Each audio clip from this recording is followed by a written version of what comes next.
Good morning बच्चों, मैं लोकेश साहू, प्रयास कोचिंग सेंटर भानु प्रतापपुर, कांकेर, छत्तीसगढ़। बच्चों, आप लोगों का आज चैप्टर है वो है सिंथेटिक फाइबर का नेक्स्ट वीडियो क्रमांक 3 पार्ट 3 है ये। आगे जो अपना जो है आज का जो है वो पार्ट 3 है, ठीक है।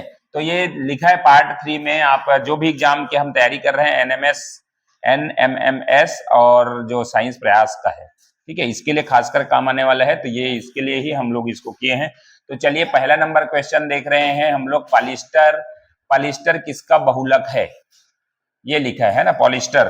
तो सबसे पहले चीज मैं बता दूं कि पॉलिस्टर जो होता है वो है आपका एस्टर का बहुलक, ठीक है। ये देखिए आपका एस्टर, ठीक है, CORROR इस तरीके से है। एस्टर का फार्मूला है वो एस्टर, ठीक है, एस्टर है। इसी का ही आपका क्या है, पॉलीमर है ये पॉलिस्टर पॉलीमर है आपका, किसका है, एस्टर का, ठीक है। तो ये आपका एस्टर बॉन्ड बनाता है। तो ये आपका पहला नंबर क्वेश्चन का आंसर होगा एस्टर, ठीक है। नेक्स्ट क्वेश्चन की ओर बढ़ते हैं। दूसरा क्वेश्चन है आपका ये,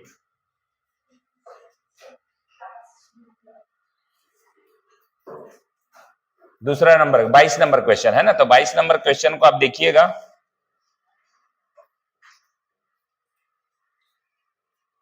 किस कृत्रिम रेशे में सिलवटें नहीं पड़ती, ठीक है। सिलवट मतलब होता है क्रीज, जिसको हम लोग बोलते हैं इंग्लिश में क्रीज। जैसे आयरन करते हैं तो क्रीज बनता है, तो वैसे ही सिलवटें नहीं पड़ती। मतलब कोई भी कपड़ा जैसे ले लो और सीधा पहनो, आयरन करने की जरूरत नहीं है, प्रेस करने की जरूरत नहीं, उसको बोलते हैं सिलवटें नहीं पड़ना। तो ये है आपका पॉलिस्टर। क्या है आंसर, पॉलिस्टर। और ये देखिए आपका पॉलिस्टर का जो कपड़ा होता है इस तरीके से, कोई भी चीज मुड़ा हुआ रहेगा, मुड़ा हुआ दिखेगा भी नहीं, है ना। तो उसको आप सीधा उठाओ और पहनो। तो इस तरीके से जो रहता है वो रेसे जो है सिलवट नहीं पड़ती, वो है आपका पॉलिस्टर, ठीक है। अगला क्वेश्चन 23 नंबर क्वेश्चन है। 23 नंबर क्वेश्चन इस तरीके से है कि किस एक रेसे से महीन रेसे खींचे जा सकते हैं। इसका ये है कि आपको कौन से एक रेसा है। रेसा तो हमारे पास कई प्रकार के हैं, जैसे कि आपका रेयान है, डेक्रान है, डरवन है, और बहुत सारे हमने जो पीछे उसमें पढ़ चुके हैं। तो उसमें से कौन सा है जिसमें आप जिसको खींचेंगे, किनारे के को खींचेंगे ना, तो धागा निकलते जाएगा, मतलब पूरा रेसा निकल जाएगा। कोई भी साड़ी वगैरह है या कोई भी कपड़ा है। तो ये है आपका आंसर जो है वो है टेरिलीन। और ये देखिए उसका स्ट्रक्चर जो है वो टेरिलीन का इस तरीके से होता है ना, स्ट्रक्चर, ठीक है। आपका ये रहता है CH2 बॉन्ड में रहता है OC, ठीक है। इस तरीके से आपका C और यहाँ पर N, कोई भी कितने बार है, पॉलीमर है, वो बहुलक का पहचान होता है, यही है पॉलीमर का ही पहचान है। ये N लिखा है मतलब पॉलीमर है। तो ये टेरिलीन भी एक प्रकार का पॉलीमर ही है, ठीक है। तो ये आपका टेरिलीन का पिक्चर है। इस तरीके से जो भी कपड़े होंगे उसको खींचेंगे किनारे को, तो पूरा धागा निकल जाएगा। तो महीन रेसे खींचे जा सकते हैं। ऑप्शन नंबर ए आपका करेक्ट आंसर है। नेक्स्ट क्वेश्चन, बोतल बर्तन, ठीक है, बोतल बर्तन फिल्म तार बनाने किस पॉलिस्टर को उपयोग किया जाता है, ठीक है। बोतल है, आप देखेंगे पानी का जो बॉटल रहता है इस तरीके से आपका पानी का बाटल है, वो बाटल जो है किसका बना होता है, तो ये है आपका पीईटी का, पीईटी है ना। बोतल है, बर्तन जो बनाते हैं प्लास्टिक का, जिस तरीके से बर्तन बनता है, जिस तरीके बाटल रहता है। फिल्म तार किस पॉलिस्टर का उपयोग किया जाता है, तो ये है आपका पीईटी का उपयोग किया जाता है, पीईटी का, है ना।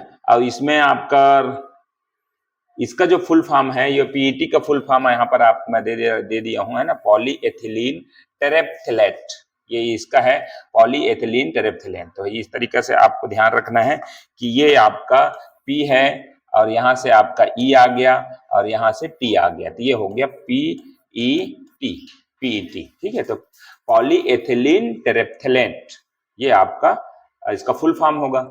पीईटी का फुल फॉर्म अगर ऐसा करके यहीं पर लिख लेंगे तो, है ना, फुल फॉर्म, ठीक है। तो ये आपका दूसरा नंबर एक क्वेश्चन यहाँ पर आपको मिल गया, ठीक है। तो पीईटी ही है जिसे बोतल, फिल्म तार, बर्तन आदि बनाने में इस्तेमाल किया जाता है। ये इसका स्ट्रक्चर है आपका पीईटी का। चलिए नेक्स्ट क्वेश्चन की ओर बढ़ते हैं। नेक्स्ट क्वेश्चन लिखा है पॉलीकार्ड पॉलिस्टर व किसका मिश्रण है, पॉलीकार्ड, ठीक है। पॉलीकार्ड के बारे में आप देख रहे हैं यहाँ। तो ये किसका मिश्रण है, तो ये है आपका, देखिए पॉलीकार्ड पॉलिस्टर व किसका मिश्रण है,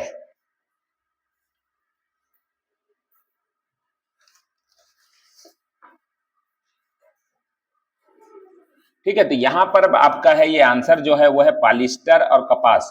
तो देखिए यहाँ पर पॉली से है आपका पॉली, है ना, ये हो गया आपका पॉली और प्लस है यहाँ पर कॉटन, है ना, COOT, तो ये पॉलीकॉट इसी से बन गया है ना, तो पॉलीकॉट हो गया, तो आपको याद करने के लिए भी आसानी होगा। अब देखिए यहाँ पर ये पॉलिस्टर जो है सिंथेटिक फाइबर है, ये है आपका संश्लेषित रेशा या सिंथेटिक फाइबर है ये। और यहाँ पर कपास देखिए, कपास जो है ये है आपका नेचुरल फाइबर, ठीक है, प्राकृतिक नेचुरल फाइबर है, नेचुरल फाइबर प्राकृतिक है, ये प्राकृतिक है कपास। और ये जो है आपका मानव निर्मित है या संश्लेषित है, मानव निर्मित। तो देखिए यहाँ पर आपका दोनों का मिश्रण जो है मिलके आपका क्या बन गया, आपका पॉलीकॉट वाला कपड़ा बन गया। आप देख रहे हैं इस तरीके से जो कपड़ा आप देखे होंगे वो पॉलीकॉट का कपड़ा है, ठीक है। आप नेचुरली तरीके से कपास जो है देख रहे हैं प्राकृतिक रूप से है, और ये जो है पॉलिस्टर जो है आपका रासायनिक रूप से बनाते हैं वो आपका पॉलिस्टर कहलाता है। तो ये आप इनका मिश्रण हो गया, ठीक है। और ये पॉलिस्टर तो एक्चुअल में पॉलीकार्ड को अगर क्या बोलेंगे अब सिंथेटिक बन गया है ना, उसमें मानव वाला जो है उपयोग कर लिया गया, मतलब सिंथेटिक के रूप में आता है। लेकिन ये अर्ध सिंथेटिक आता है ना, अर्ध संश्लेषित कहलाता है। अर्ध संश्लेषित क्यों कहलाता है अर्ध संश्लेषित? क्योंकि दोनों का मिश्रण है, आधा संश्लेषित है, आधा जो है नेचुरल है, आधा संश्लेषित है, आधा जो है मानव निर्मित सॉरी प्राकृतिक है, दोनों इसलिए अर्ध संश्लेषित कहलाता है।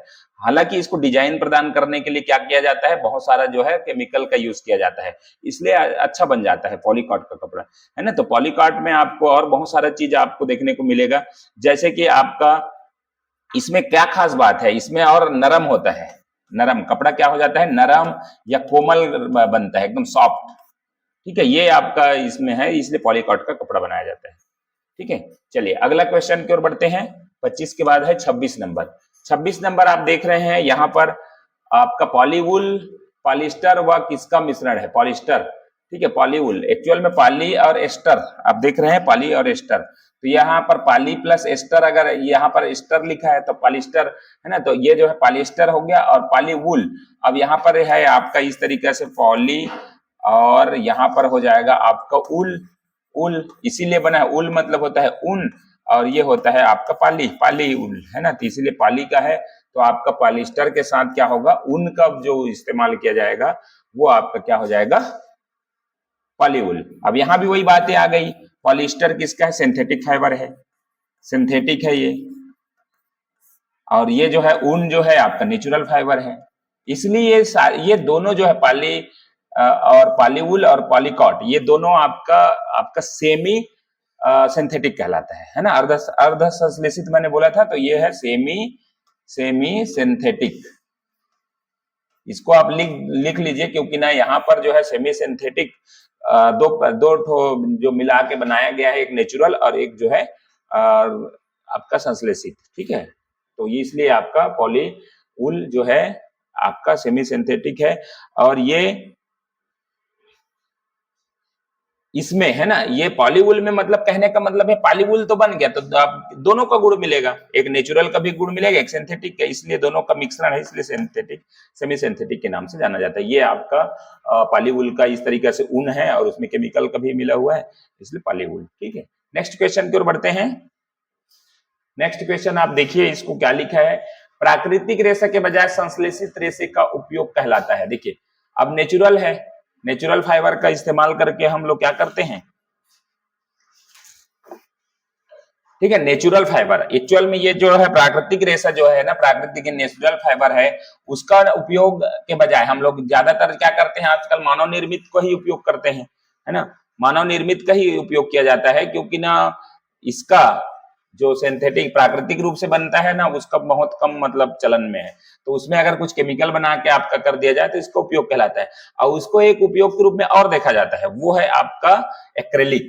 क्या है, एक्रेलिक, मतलब एक्रेलिक का जो बनता है, जैसे वो कपड़ा है या एक्रेलिक का ग्लास है, जैसे एक्रेलिक ग्लास बोल रहे हैं, देखिए पॉली ग्लास है ना, फ्लेक्सी ग्लास बोलते हैं, फ्लेक्स जो अगर बनता है वो ग्लास वाला, ठीक है। तो ये एक्रेलिक ग्लास इस तरीके से जो है वो आपका आपको दिख रहा है ना, तो इस तरीके से है एक्रेलिक का बना हुआ। अब एक्रेलिक जो है आपका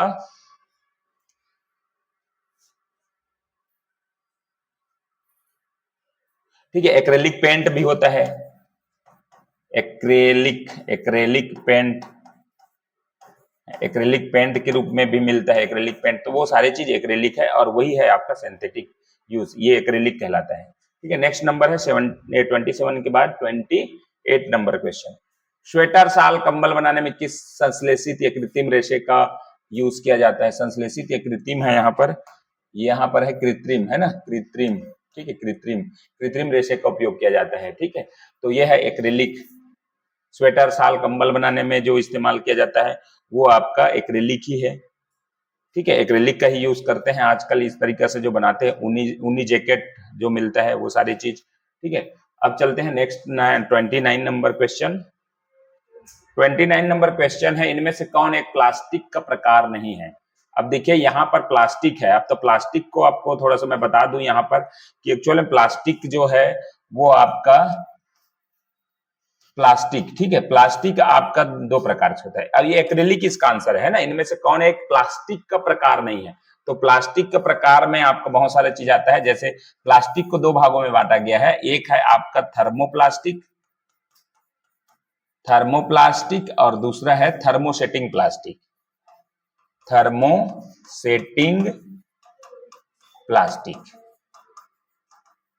ठीक है, ये दो भागों में है। दोनों में खास बात क्या है? तो दोनों में है आपका ये जो है नरम होता है, नरम प्लस गरम करने पर पिघल जाता है, पिघलता है। ठीक है, गरम अगर करें तो क्या होगा? पिघलेगा। लेकिन ये जो है आपका थर्मोसेटिंग जो है आपका क्या है? कड़ा होता है, हार्ड होता है और गर्म करने पर टूट जाता है, टूट जाता है। ठीक है, गरम अगर करें तो टूट जाएगा, मुड़ेगा नहीं, है ना। ये मुड़ता है, मुड़कर जो बनता है वो है, मुड़ता है ना। तो इस तरीके से थर्मोसेटिंग और थर्मोप्लास्टिक का आपका वो है, नरम होता है और ये हो जाता है। ठीक है, अब इसका जो एग्जाम्पल है वो है आपका पीवीसी पाइप, आप सुने होंगे, पूरे घरों में इस्तेमाल होता है। पॉलीथीन है, पॉलीथीन, ठीक है, ये है आपका, ठीक है, पॉलीथीन, पीवीसी पाइप, पॉलीथीन और आपका पीटीईएफ, ठीक है, पीटीईजी इस तरीके से पाइप आता है ना। ये मतलब किसका है? थर्मोप्लास्टिक है, जिसको मोड़ कर मतलब बनाया जाता है। ठीक है, उसके बाद है थर्मोसेटिंग में आप जाएंगे ना, तो थर्मोसेटिंग में आपका क्या क्या है? बेकेलाइट है,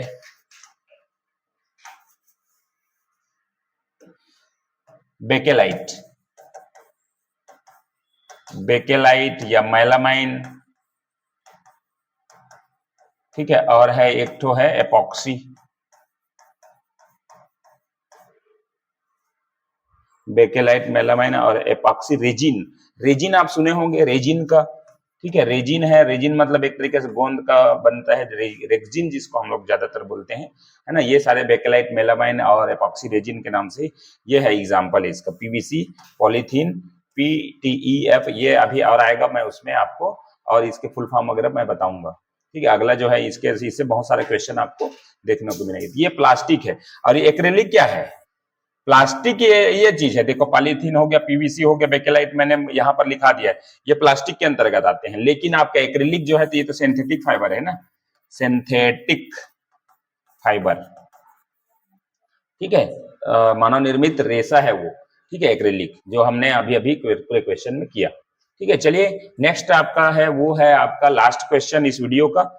लास्ट क्वेश्चन के रूप में है, यह निम्न में से किस एक का पुनः चक्रण संभव नहीं है? तो देखिए, आपको मैंने प्लास्टिक के बारे में दो बातें बताई अभी, प्लास्टिक को ही बोले थे, है ना। तो ये प्लास्टिक ही है जो जिसका कोई रिसाइकल नहीं हो सकता, है ना, मतलब पुनः चक्रण हम उसको नहीं कर सकते।